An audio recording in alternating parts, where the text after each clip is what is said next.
Hello everyone, welcome to my channel. तो आज का हमारा टॉपिक है संदेश लेखन। संदेश लेखन होते क्या हैं एवं कितने प्रकार के होते हैं। तो आइए हम इसी बात को जानेंगे इस वीडियो में, संदेश लेखन होते क्या है। तो आइए हम जानते हैं संदेश लेखन होते क्या है।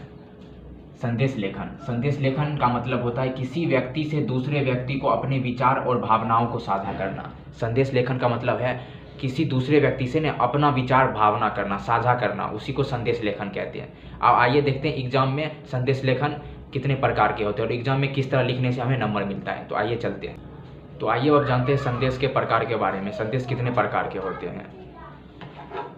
पहला हमारा है शुभकामना संदेश। ये संदेश उसको भेजा जाता है ना जब हम किसी दूसरे व्यक्ति को शुभकामना देते हैं, बधाई देते हैं, या किसी अवसर पे कोई चीज़ लिखते हैं तो वो हमारा शुभकामना संदेश आते हैं। दूसरा है पर्व व त्यौहार संदेश।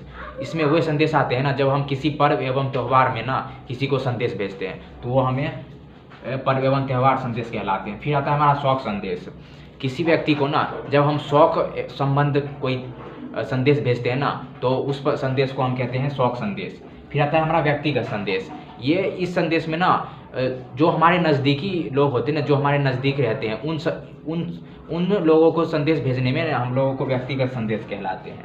अगला हमारा है सामाजिक संदेश। इन संदेश में वे संदेश आते हैं ना जो एक व्यक्ति के द्वारा समाज के लिए संदेश लिखा गया हो। जैसे किसी मोहल्ले में साफ सफाई की ज़रूरत है तो उसमें जो संदेश हम लिखेंगे ना तो वो हमारा आ जाएगा सामाजिक संदेश। फिर आता है हमारा मिश्रित संदेश।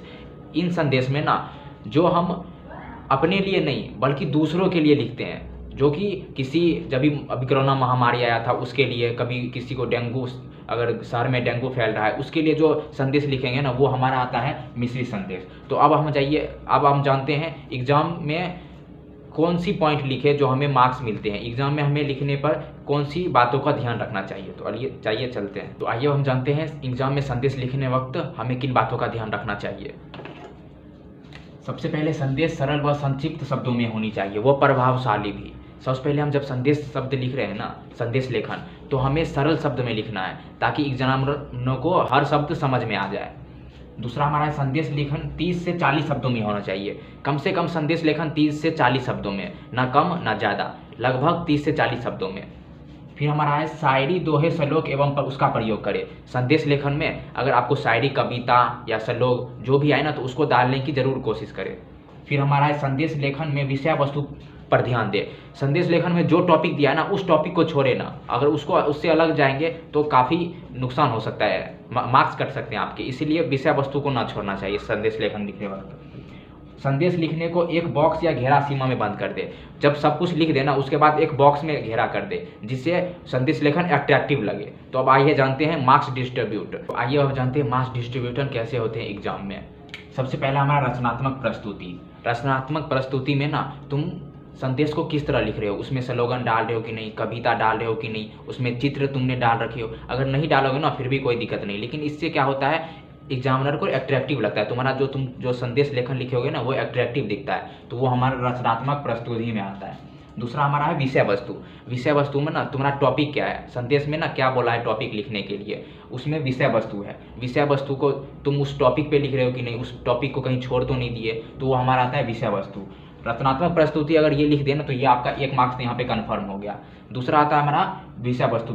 विषय वस्तु सबसे हाईएस्ट मार्क्स का होता है, ये 2 मार्क्स का होता है। अगर आप अच्छे से लिख दिया ना उसमें क्या कह रहा है संदेश में तो आपको 2 मार्क्स तो कंफर्म है। फिर हमारा आता है भाषा शुद्धता। जो आप ऊपर लिखे हो ना विषय वस्तु में वो उसका भाषा कैसा है, भाषा सरल है या नहीं, वो हमारा आता है भाषा शुद्धता में। आइए अब हम जानते हैं इसको फॉर्मेट, इसको किस प्रकार लिखते हैं। तो आइए अब हम जानते हैं संदेश लेखन का फॉर्मेट कैसे होता है। सबसे पहले हमें संदेश लिख देना है। अगर शौक संदेश है तो हमें शौक संदेश लिख देना है। अगर हमारा सामाजिक संदेश है तो सामाजिक संदेश लिखना है। अगर आपको कुछ समझ नहीं आ रहा है तो बस संदेश लिख देना है। फिर हमें 1 लाइन का गैप छोड़ना है। फिर हमारा दिनांक आता है। हमें दिनांक में जो एग्जाम में अगर गिवन होगा तो लिख देना है, वैसे तो गिवन रहता नहीं है, और अपना मन से कुछ भी डाल देना, लेकिन लास्ट में एक्सेस डाल देना, लास्ट में एक्सेस डाल देना। फिर हमारा आता है समय आपका मन है क्या लिखना है, शाम का 6 बजे लिखना है या सुबह का 9 बजे लिखना है, कुछ भी डाल देना। फिर 1 लाइन छोड़ना है। फिर हमें संबोधन करना है, सैल्यूटेशन देना है। अगर आपसे बड़ा है तो आदरणीय करके सैल्यूटेशन देना है, अगर आपसे छोटा है तो प्रिय करके देना है। फिर हमें एक गैप छोड़ना है और हमें फिर मुख्य विषय लिखना है, मतलब जो टॉपिक दिया है ना संदेश लेखन में किस टॉपिक पे लिखना है वो हमें कम से कम 3-4 में लिखना है। वो आप पे डिपेंड करता है कितना बड़ा होगा। फिर हमें एक लाइन का गैप छोड़ना है, फिर हमें का खा घा अगर संदेश लेखन में अगर नाम मेंशन है तो नाम लिख देना, वरना का खा घा लिख के छोड़ देना है। लास्ट में याद रखना, लास्ट में बॉक्स को इसको ऐसे घेर देना, इससे क्या होगा आपके नंबर मार्क्स नहीं कटेंगे। लास्ट में घेर देना, इससे क्या होगा आपके मार्क्स नहीं कटेंगे। तो आई होप आप लोग समझ गए होंगे। अगर आपको अगला वीडियो कोई चाहिए तो कमेंट में बताएं। मैंने सब कुछ बता दिया, मार्क्स डिस्ट्रीब्यूशन कैसे होते हैं, फॉर्मेट कैसे लिखे जाते हैं। तो आई होप आप लोग समझ गए होंगे। अगर आपको ये वीडियो पसंद आए तो लाइक कर दे, सब्सक्राइब कर दे। धन्यवाद।